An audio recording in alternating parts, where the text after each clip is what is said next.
लाला खंडेर आप देख रहे हैं मेरा ये चैनल जो कि जिसमें मैं पॉलिटिकल कुछ विषयों पर या जनरल विषयों पर बातचीत करता हूँ। आज मैं आपसे बातचीत करूँगा जो कि बहुत ही बड़ा मुद्दा चल रहा है पिछले 3-4 दिन से, ज्ञानव्यापी मस्जिद का। ज्ञानव्यापी मस्जिद पर कल जो वहाँ का लोकल सेशन कोर्ट है उसने एक फैसला दिया कि सर्च होगी और सर्वे होगा। पूरा सर्वे तो नहीं है एक्चुअली, ये है बेसिकली एक वीडियोग्राफी होगी और उसमें जो भी जहाँ पर है वहाँ पर जो भी उपस्थित है उसकी पूरी वीडियोग्राफी होगी।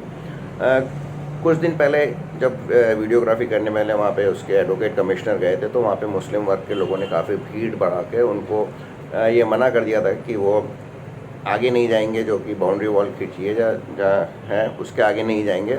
और उसके आगे वास्तव में जो तहखाना है उसकी भी उनको शूटिंग करनी थी, वीडियोग्राफी करनी थी, ताकि ये पता लग सके कि एक्चुअल में वहाँ पे क्या मंदिर था पहले, क्या वहाँ पे पहले शिवलिंग विराजमान थे।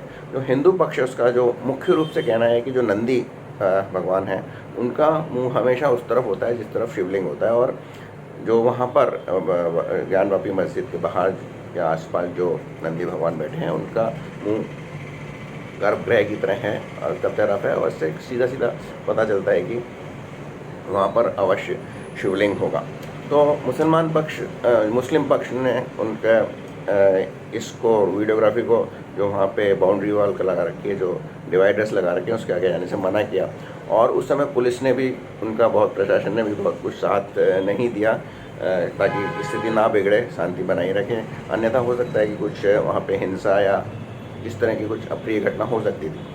पर आपको बता दें कि योगी आदित्यनाथ इस तरह की किसी चीज़ को बर्दाश्त नहीं करते, क्योंकि कोर्ट का हुक्म था, उसको वहाँ के लोकल प्रशासन या पुलिस प्रशासन ने क्रियान्वित नहीं होने दिया। उसमें जो बाधाएं आई उनको नहीं हटने दिया। इसके चलते मुकुल गोयल जो कि डीजीपी थे उनको वहाँ पर से पुलिस के अपने डीसीपी के पद से हटा दिया गया है, और उनका स्थानांतरण नहीं किया गया है, बल्कि उन्हें सीधे हटाया गया है। उनको सीधा पत्र में कहा गया है कि उन्होंने अपने कार्य का पालन, जो भी संवैधानिक ड्यूटी है, जो सरकार और कोर्ट के आदेश थे उनके पालन में कोताही बरती, इसलिए उन्हें उस पद से हटा दिया गया। हालांकि ये बात अलग है कि योगी आदित्यनाथ उनसे पहले ही नाराज़ चल रहे थे, और उनका चुनाव के पहले जो अभी हाल ही में जो चुनाव हुए उनके पहले वो अखिलेश यादव के भी संपर्क में थे, क्योंकि जो लुटियंस मीडिया उसने ये खबर फैला रखी थी कि अयोध्या तो गए, अब निश्चित रूप से अखिलेश यादव ही अगले चीफ मिनिस्टर बनेंगे। और इसी का था कि कुछ बीजेपी के अतीक अहमद जैसे या मुख्तार अंसारी के लड़के ने कह दिया था ये अखिलेश जी आप पहले पुलिस अफसरों को मत हटाइए शहर में, पहले हम उनके जम के खबर लेंगे, उसके बाद उनको ऐसा कीजिए। तो ये सब था। अब ज्ञानव्यापी जो मस्जिद है उसका पूरा वीडियोग्राफी होगी। उसमें यहाँ तक कि ताला तोड़ना पड़े तो तोड़ना पड़े, और उसमें प्रशासन को सख्त हिदायत दी गई है जज ने कि वो किसी भी तरह इसको पूरा करवाए। और दूसरी बात जो बहुत इम्पोर्टेंट है, जो भारतीय न्याय प्रणाली या न्याय व्यवस्था में इम्पोर्टेंट है कि डेट तय की गई है, तारीख पे तारीख नहीं होगा। 17 मई तारीख बताया गया कि 17 मई को आप अपनी वीडियोग्राफी की ये रिपोर्ट प्रस्तुत करें, और उसके बाद तो दूध का दूध पानी का पानी हो जाएगा। लेकिन मुस्लिम पक्ष क्यों इसका विरोध कर रहा है, इसका तो सीधा मतलब है, एक सिंपल से मुहावरे में आपको समझ में आ जाएगा कि चोर की दाढ़ी में तिनका, क्योंकि उनको मालूम है कि यहाँ पे शिव मंदिर था।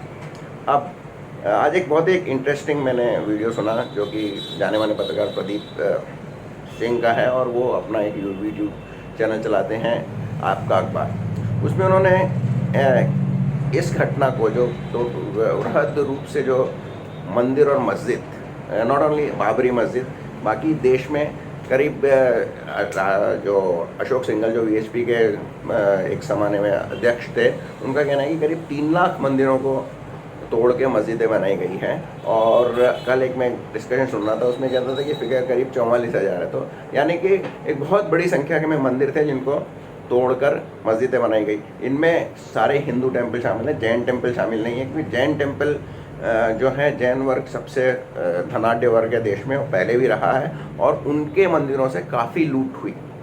और आप देखेंगे कि कई ऐसे मंदिर हैं जिनके नीचे जैन मंदिर मिलेंगे आपको, पर अभी वो जैन मंदिरों का विषय नहीं है। तो उन्होंने इसमें इसका प्रदीप सिंह जी ने इसकी इस वर्तमान परिस्थिति को महाभारत में एक प्रकरण से उन्होंने इसको जोड़ा है। महाभारत में उन्होंने कहते हैं कि श्री कृष्ण दुर्योधन के पास गए थे एक प्रस्ताव लेकर कि आप हमें इंद्रप्रस्थ दे दो, हम बाकी कुछ बात नहीं करेंगे। तो उन्होंने दुर्योधन ने जैसा कि एक्सपेक्टेड था वो भी मना कर दिया। इस पर उन्होंने 5 गांव मांगे, केवल 5 गांव यदि पांडवों को दे देंगे तो वो अपना उनको डेवलप करेंगे और खुश रहेंगे। लेकिन उन्होंने ऐसा उससे करने भी इनकार किया। तो अंत में आपने इसका परिणाम क्या हुआ कि महाभारत का युद्ध हुआ और फिर दुर्योधन अपने 100 भाइयों और पूरे वंशज के साथ साफ हो गया और पांडवों का राज हुआ। तो अशोक सिंघल जो थे उन्होंने 90 के दशक में जब अयोध्या का राम जन्मभूमि आंदोलन चरम पे था, तब एक ऑफ़र दिया था कि हम 3 आप काशी मथुरा और अयोध्या में 3 मंदिर हमको बनवाने दीजिए, इसके बाद हम बाकी नहीं करेंगे। यानी उन्होंने भी एक तरह से शांति का प्रस्ताव दिया था, जैसे श्री कृष्ण ने दिया था 5 गाँव का कि 5 गाँव दुर्योधन हमें दे दे तो फिर हम इसके आगे झगड़ा वगैरह नहीं करेंगे। लेकिन ऐसा नहीं हुआ, मुस्लिम पक्ष नहीं मांगा और अब आप देख रहे हैं कि क्या हो रहा है। कुतुब मीनार, ताजमहल आदि भी इसी उसमें घेरे में आ गए हैं। यहाँ तक कि ताजमहल पर तो मालिकाना हक भी जयपुर घराने की दिया कुमारी ने, जो कि वर्तमान में बीजेपी सांसद है राजसमंद से, उन्होंने बता दिया कि इस पर तो हमारा हक है और उनके पेपर देने को भी तैयार हैं। तो अब क्या होगा कि एक के बाद एक इसमें तो निश्चित रूप से इलाहाबाद हाईकोर्ट से शायद मथुरा के एक मंदिर का भी, मथुरा के मंदिर का जो कृष्ण जन्मभूमि मंदिर है उसका भी कुछ फैसला आया और वहाँ भी कुछ इस तरह की कार्रवाई की जाएगी। तो इस तरह से अगर वो 3 वो दे देते, लेकिन चूँकि कांग्रेस और मुलायम सिंह यादव आदि जैसी धर्मनिरपेक्ष पार्टियों के कंधे पे चढ़ के, जो कि यानी जिनको आप कहें कि जो कर्ण, भीष्म पितामह और वो जो आचार्य द्रोण और आचार्य कृप के कंधे पे बैठे दुर्योधन यानी मुसलमान बैठे, तो उन्होंने इस प्रस्ताव को स्वीकार नहीं किया। एक और इम्पोर्टेंट बात है कि इस समय जब राम जन्मभूमि का 90 के दशक में ये जो पूरे अपने उच्च पे, पूरे चढ़ाव पे था, तब सद्दाम हुसैन जो थे उन्होंने भी एक टिप्पणी की थी कि भारत का मुसलमान मूर्ख है जो एक मंदिर के मस्जिद को बचाने के चक्कर में पूरे हिंदू समाज को एक होने का मौका दे रहा है। और आज स्थिति यही है कि हिंदू समाज सारा एक हो गया है और कहीं ना कहीं इनडायरेक्टली 80-20 का जो फार्मूला बात जो कही थी योगी आदित्यनाथ ने, तो वो कहीं ना कहीं सफल सिद्ध हो रही है या सच सिद्ध हो रही है। तो अगर मुसलमान उस समय केवल ये 2-3 मंदिरों पे एग्री हो जाते तो ये सारा किस्सा ख़त्म हो जाता और देश में शांति रहती और भाई हिंदू और मुस्लिम अच्छे खासे भाईचारे से रहने लगते। लेकिन ऐसा नहीं हुआ। तो देखते हैं अब आगे क्या होगा। आगे इस ज्ञानव्यापी मंदिर के सर्वे में क्या निकलेगा, इसके बाद क्या कोर्ट का फैसला होगा और उसके फिर मस्जिद और मस्जिद का क्या होगा, ये तो मैं नहीं बता सकता, समय ही बताएगा। लेकिन निश्चित रूप से अगर 3 मंदिरों पे मुस्लिम पक्ष मान जाता तो झगड़ा मिट सकता था। लेकिन कांग्रेस और दूसरे तथाकथित धर्मनिरपेक्ष दलों ने ये नहीं होने दिया। नतीजे के तौर पर ये लंबा खींचेगा झगड़ा और एक एक करके शायद सारी मस्जिदों के जो कि तथाकथित रूप से या जिनको कहा गया कि मंदिरों को तोड़ के बनाई गई है, उनका मसला उठेगा और फिर इस तरह से लंबा चलता रहेगा और कहीं ना कहीं ये हिंदू मुस्लिम विवाद बना रहेगा।